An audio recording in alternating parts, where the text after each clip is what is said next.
music Young Spitz yatanguye akazi ka music ryari neza na neza natanguye muziki mu 2007 ariko professional natanguye mu 2016 none seti niho watanguye muziki neza watanguye kuja muri karere ya muziki wibonye gute yuko ufise tala yo kuririmba urabona na mama yamwe ambwira ati ukiri umwana kandi mama wari nga wavura warakubita imistari nivyo nubwo bitumvikana warabikubita nandi rero ndabikuriramo kandi urazi twebwe imico yacu n'umuziki nka karanga ku Burundi n'ingoma ndaje kunda kugenda akaba kitaga speaker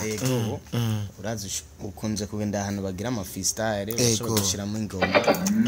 bakavyumva kandi karanga Bluetooth mode nayo n'ingofero nakoresheje urazi ko mbanje gusohora EP haniho navukiye luko iyi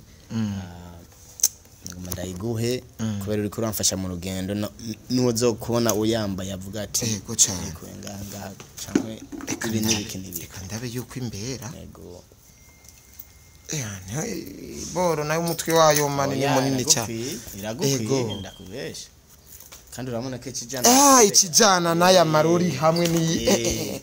bro iyi rukore voice general ikunze sana kubera ni nayo irimo na ya IP yitwa imisosi ariko rero warumbwiye yuko ikindi kintu ugomba yego nagomba ati aha ni muhira karibu kweli bishobotse mwipfuza koza gakorera ngaha ugashira biro tushire biro ngaya koresha umwanya neza boro ni heza nawe amateka unteye bishobotse nawe ndayaguha urakoze cyane ubuje mpawe radio mpawe ishapo mpawe n'ikibanza cyo kugira bo nzovyiga ko we kubera ko utaririmba indirimbo zibishego n'ugutinya mama wawe oya ni kubera nizo ziba hiti cyane oya urumva hari ibintu bifata trend abantu bagaca babigenderaho ariko nanje ndashaka kuba karorero ku bandi nkuko nakubwiye ndashaka kuba ka legacy nkubu uyu munsi turumva ba Chanjo Amis turumva ba none hari ibishego baririmbye indirimbo emwe n'impanuro nyuma y'umunsi kubera ariko nkubuhoza umuntu akakubwira ati yangirira indirimbo y'ibishego je niho ndagushigikiye ntiwo mwemera oya kubera mvuga ati nta gikinwa hose ngabuye ndasenga kweri muba misirima ariko nturumukizwa ubizi ibintu nk'ivyo mu mutwe oya urumva Imana ivuga ati nturebe imaje yo umviriza ivyo mvuga oya reba umutima reba umutima padiri ati umviriza ivyo mvuga atari nivyo nta muntu ushoboye kubona yari mwesheje ari gipara ariko ashoboye kugira nabi kurusha ivyo nje nokora yego bari ariko ngo tuzobabona kuvyo bama umva tubarabira ko bameze oya urabona nkanje ndi mu artist kandi abantu novuga ati bankurikira kuvyo nkora nivyo nerekana imaje nibikogwa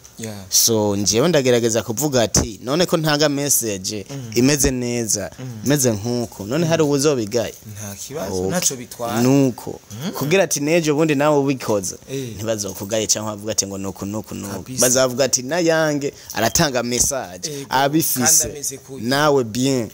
ego barugaraniwe none bose ukagute kandi bugara abimenye gusa bimenyesha uwundi ucikubita ku ruhome amatara yatse ubise ku ruhome sivyo kuko niyo ikiri nshasha bahonje gato rero batahore neza Young Spitz wari we rero novuga ati sinatahuye agaciro mukunzi wari wampaye ati byaranashitse wowo ndibagira mukunzi yo twavuye ati ndibuka amajambo mukunzi mwiza wakunda kumbwira bigatuma umutima wanje utuntura ndibuka uko twakina n'utujambo dusosa twabwirana maze bigatuma nimpfuza ko dusubirana kabisa yurumva yuko ari romantique ni indirimbo y'urukundo ariko tukibukanye ko hakanye nubwo atari nshasha hakapera gato ikwanza kuri system ati nibuka tukiburara tuja kuri stock inzara ari yose dukina n'abana baba boss dushaka imisosi mu kibira ntitwatinye ipore ubuzima bumbera insobe nkiri muto nk'ikigaye ndom amakaye kereyo na gom mama ndihira inshure ngo some university nakubali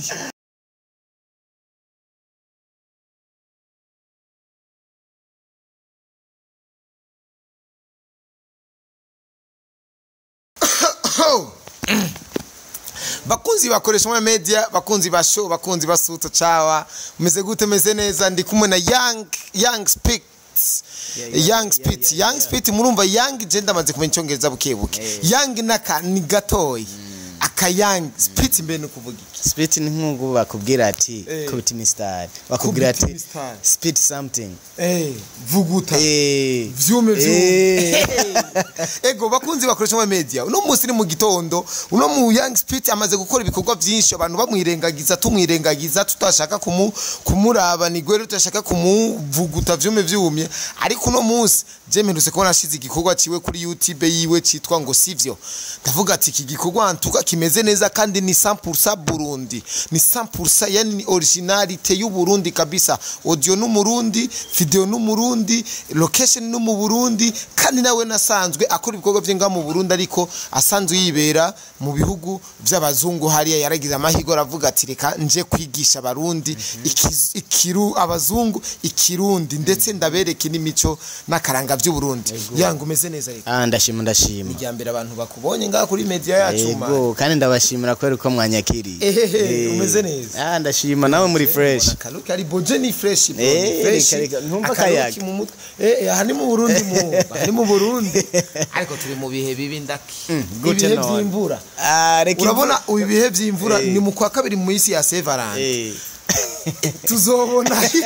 inyungu yizi mbeho n'aya maseverance mu kwicumi na kangahe ni mu kwicumi na rimwe mu kwicumi na rimwe uzobona ababebe batanguye soma ngo nakayavyaye ngo nakayavyaye oya reka abarima cyane babakeneye imvura kandi niho basarura neza kabisa so n'imvura reka tuyishimire kandi nayo ego oya ibintu by'imvura abantu benshi birabacanganye abantu bafyatura amatafari ashaba bahenereza imvura ntigwe ariko aba bantu nabo binuze abarimyi bavuga ati abantu babatafari twe baraturembeje batugeza ahantu urumva abarozi baguma baroga ngo imvura ntigwe abandi ngwigwe urumva Imana rica yitoramo kimwe ati je ndayivuguta vyome young spit uraho ndashima batakuzi ku mazina yawe y'ukuri neza witwa ngo ni niyo mungere Eric none ndumuzi niyo mungere ujya muri abantu yemwe abantu ego ndamwumvise Eric ni imvukira yahe yavukiye Tanzania mu nkambi ya Rukore hafi ya Ngara ego Eric ni kuki wise young spit mu gihe mu mazina yawe numva neza atari zina rimwe rijanye na niyo mwungere Eric young spit abantu benshi biyita amazina amasirno usanga afatiye ku ntuzenye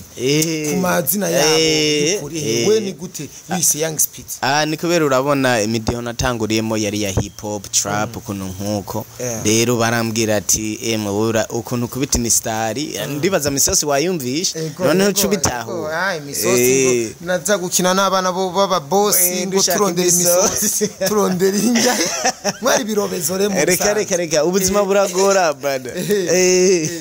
mwakina n'abana ba boss kugira muje kurobezi wawe umunarondera imisosi bro ego cyari yaje reka nataza kujya kurobeza mu bana ba boss kwe twe twahora tujya kujya muri sokarti mu ikambi mu basoda mu bapolisi twaca tugenda kubavomera amazi bakaduhinja ko je nakuriye si mu nkambi aho twahungiye ni kwa Johnson hari bagira intuze y'abasazi hari abasazi niyo mpamvu umeze nk'umusazi no bameze nk'umusazi narabaye twarabaye hari mu ntuze muri kwa Johnson barahaza abantu benshi barahazi barahahungiye rero abasoda kugira tujye bro tujye kuko twajya dupokeye badupokeje twaca tuja mu kubasoda tukavoma amabido y'amazi aca duhingurunguru y'umuceri n'ibiharage ibuye wasanga aringana nk'uko ibuye urihekenye wamengo hekenye umusigi ego yange tuyagerero about music young Spitz yatanguye akazi ka music ryari neza na neza natanguye muziki mu 2007 ariko professional natanguye mu 2016 none seti niho watanguye music neza watanguye kuja muri karere ya music wibonye gute yuko ufise tala yo kuririmba urabona mama yamwe ambwira ati ukiri umwana kandi mama waringa wavura warakubita imistari nivyo nubwo bitumvikana warabikubita nandi rero ndabikuriramo kandi urazi twebwe imico yacu n'umuziki nkakaranga ku Burundi n'ingoma none ingoma niki se umuziki none byagenze gute kugira ucuririmba rero ubone neza nyene shaka kumenya kungene vyajemo rero ucuravuga ati je kandiri urabona nkanje ko nabonye amahirwe yo kuja hariya muri ico gihe hariho ba Sosoke Loriro Big Fizo n'abandi benshi ba T-Max benshi rero nanje barampaye inspiration yo kuvuga ati abachema none ko warinze guca mu rusengero ngo hibongoze no ndakubeshe nta korali nta sayikuye muri ba ahanyene home rero nanje cambona ati ukuntu muziki hariya ushoboye kugurura amarembo umuntu nabandi camvuga ati okay none nanje ko ndavyiyumvamo kandi mbona ndabishoboye nta kuntu no bikora kugira ati nugurura amarembo y'igihugu niyo mpamvu ndiko ndapambana mvuga ati emwe hagere no uzovuga ati young Spitz kubera ku muziki wiwe naronse kiniki si nyungu yanje gusa ndashaka nabandi ko bangwa kuvyo nkora we witwa mu diaspora aba diaspora benshi bagiye hanze bavanga mu Burundi b'abarundi hari ukuntu batahaye agaciro igihugu cyabo bakorera ibikorwa byabo nivyo bakoze babishize mu ndimi zabo z'ikizungu hariya ni gute wewe numva indirimbo za umengo urashira mu kirundi cinshi brother kubera inyuma y'umunsi barambaza ati we uva hehe kandi bakavuga ati kiri muvuga ni cyahe kandi ndashaka ko muhira naho hamenyekana rega bro nje navuye ngaha muri inkambi yegereye Burundi kandi benshi twakuranye bari ngaha so ndashaka umunsi umwe bazavuga ati yange ndakubona kwe kandi nivyo ukora hari ico vyamfashije shaka ko uburundi buja bukimbibe bumenyekana handi hantu kubera bro uramenya ati nkuko ndakubwiye wewe aho sanzwe mba muri etazini urashobe kuvuga ati hano ntahonze nabo abahariya ndashobe kubabwira ati nanje ntibahamenye ariko kubera ngerageza gushiramo ikirundi nkerekana ego yange ndumva neza yuko inspiration yikuye kubaririmbye barundi bakora ngaho muziki ariko nshaka kumenya umuziki ukora nk'iki wewe yange umuziki ndakora nk'akazi kandi nkongera nkawukora navuga ati nk'urufunguzo gugurura imiryango kubera umuziki urashoboye kugushitsa ahantu kure abandi batabona bivanye na navuga ati nivyo ushaka kwigezaho so nje ndafata nk'urufunguzo kubera nkaha ndashoboye kuzana ama companies mu Burundi nkazana abandi ba artiste nabandi bakaronkera kuvyo nkora young MT nambabona dojo sa nibo baririmbyi bakorera ibikorwa byaba hanze b'abarundi bagaragaza kwerekana yuko bakunda igihugu cyacu cy'u Burundi baza kenshi bagakora n'ibikorwa byinshi mbe ni kuki bo bari bo baserutse mu imbere yanyu mwebwe kuko muri benshi nuko babasumbya kuririmba canke nuko bakunda igihugu cyabo gusura kuririmba kweri ni top ndabaha respect kweri barabikora neza kandi novuga ati ni kubera bashitse mu gihugu mbere yacu bagashobora kumenyekanisha ibikorwa byabo mbere natwe dushika urabana nkanje navukiye hanze y'igihugu ariko nibo mbere nkishika ngaha mazi imyaka 20 n'ingahe hariya hanze ariko nanavuze ati ni ngombwa nabari hariya bamenya ati aturuka he ego impamvu nenda kubajije uko nuko umuntu w'umurundi ngaho mubajije ati mu diaspora w'umurundi uzinga haririmba ninde uzumva ngo MT number 1 ngo adojo sana abandi ni ba Macmero gato ko nabone unako baje baravuguta ariko Young ufitiye yihe vision abarundi bariko baragukurikirana muri aka kanya bro kabisa nje vision shaka nuko kweri ivyo nkora byogira ico bifashije abarundi n'uburundi kubera nyuma y'umunsi novuga ati cyangwa nyuma y'igihe nuko umuntu abashaka legacy bavuga ati umuririmbyi yakoze kiniki atari kuvuga ati wararonsa amaronko biki nibiki atawo wafashije so nanje ndiko ndapambana ati nugurira inzira abandi cyangwa ngira ico ndabafashije yego umuziki urawukora ariko no muzima busanzwe ndazi urabayeho kuko ntufungura kubera ngo waririmbye umuziki ngo wakwinjije amahera hari ubundi bu system nyene ushobora kuba usatiramo kugira ubeho ariko ni kuki utariyumvira kuvuga ati reka nshinge basi ishure ryigisha umuziki nko ngaha mu Burundi aba bapeti bazi bararicamwo biga umuziki bigende neza kuko numvise umengo ni ibintu birebire cyane oya urabona nk'ubu numvuga ati ko ntoshobora kubikora kubera naje nkirondera kandi ndashaka ko mu gihe nobikoze nobikora ku rwego rurengeye kugira ati ntagire numwe yavuga ati bamboneye nuko bose uwo mbona afise vision cyangwa afise talent shoboye kuvuga ati kaza yego hari abantu bariko baragukurikirana rero bariko barumva n'uyo mupeti nyene arazi kuririmba ko n'umuririmbyi bo barabona link ngaho muri commentaire hejuru barayibona ndetse n'indirimbo yitwa sivyo kuko niyo ikiri nshasha bahonje gato rero batahure neza Young Spit wari we rero novuga ati sinatahuye agaciro mukunzi wari wampaye ati byaranashitse wowo ndibagira mukunzi yo twavuye ati ndibuka amajambo mukunzi mwiza wakunda kumbwira bigatuma umutima wanje utuntura ndibuka uko twakina n'utujambo dusosa twabwirana maze bigatuma nimpfuza ko dusubirana kabisa yego yurumva yuko ari romantique ni indirimbo y'urukundo ariko tukibukanye ko hakanye nubwo atari nshasha hakapera gato ikwanza kuri ati nibuka tukiburara tuja kuri stock inzara ari yose dukina n'abana baba boss dushaka imisosi mukibira ntitwatinye ipore ubuzima bumbera insobe nkiri muto nk'ikigaye ndom amakaye kereyo na gom mama ndihira inshure ngo some university nakubali namera raryohewe man bo iyo ndirimbo iri ku rubuga rwa YouTube yitwa imisosi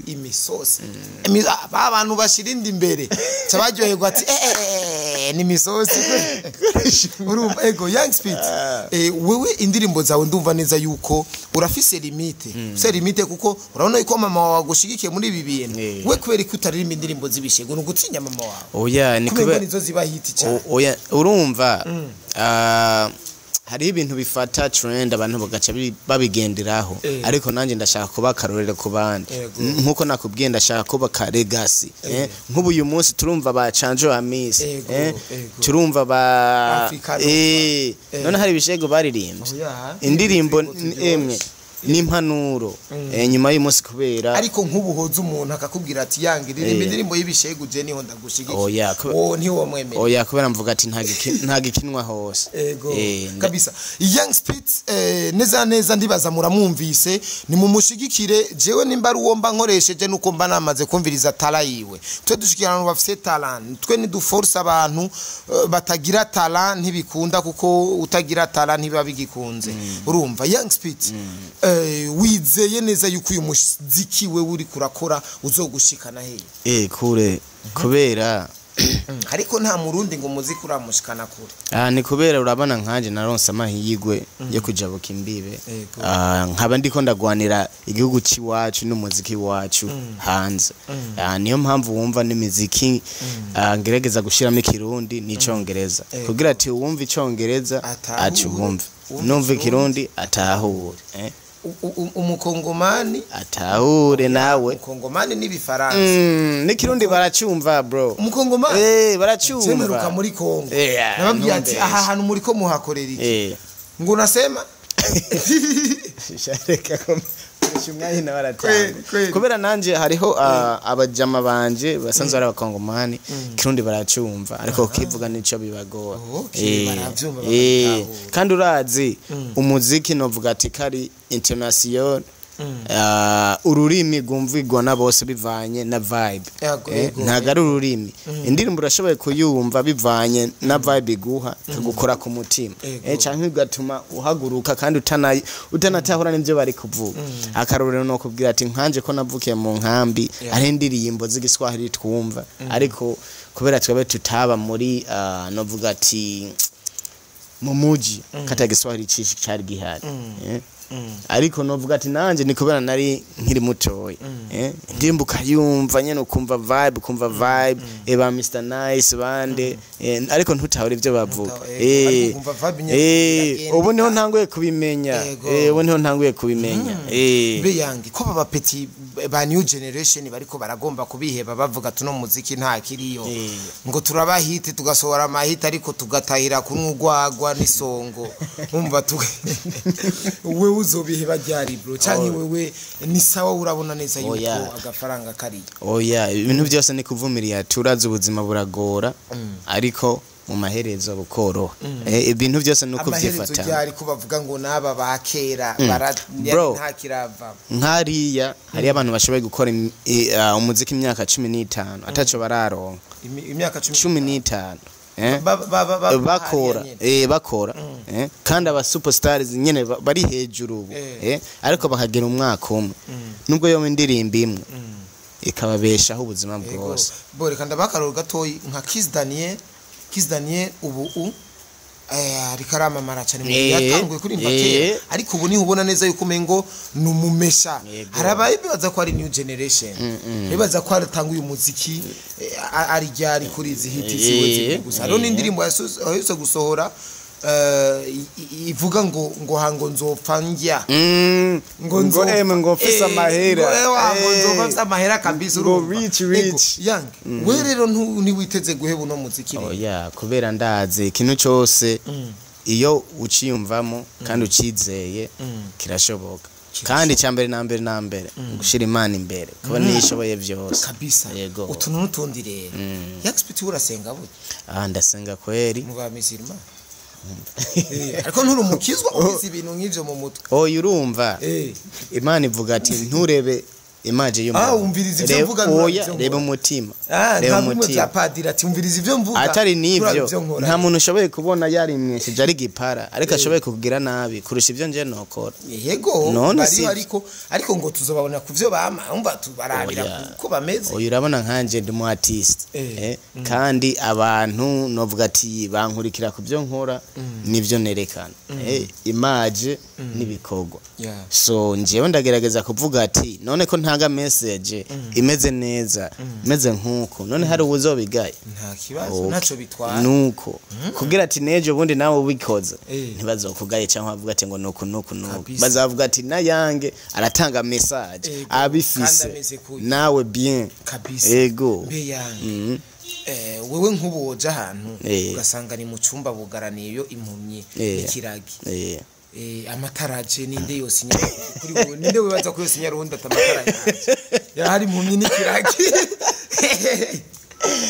wana umutego boss none impumyi ntuzi ko abari umuntu atabona ikiragi ntuzi ko abari umuntu atavuga reka rero ndakubwira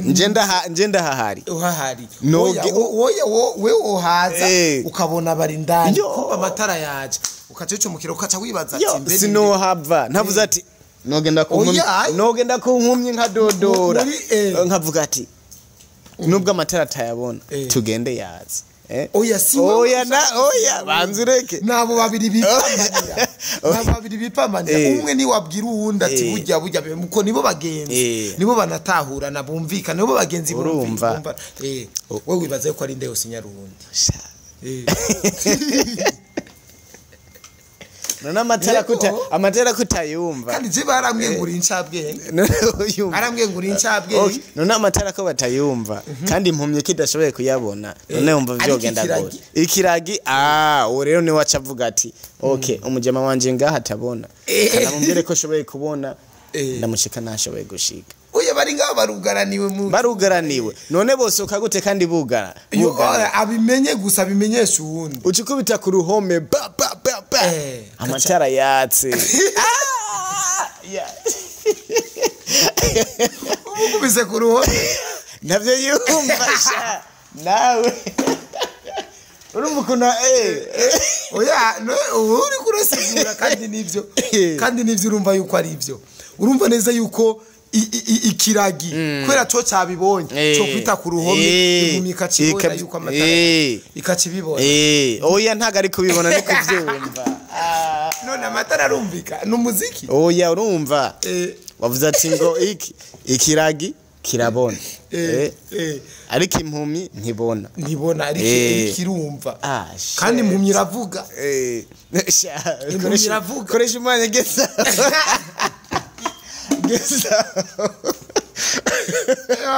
oya nukuri ariko naco bitwaye ko karagaciyemwo twari mutuntu nutundi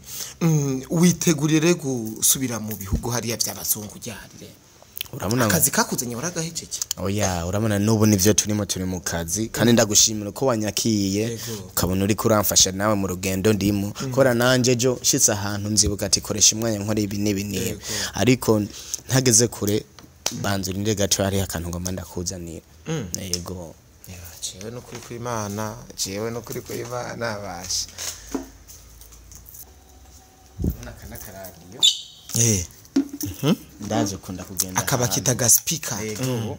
urazi ukunze kugenda ahantu bagira ama freestyle bashobora gushiramo ingoma bakavyumva kandi Bluetooth mode yego nayo n'ingofero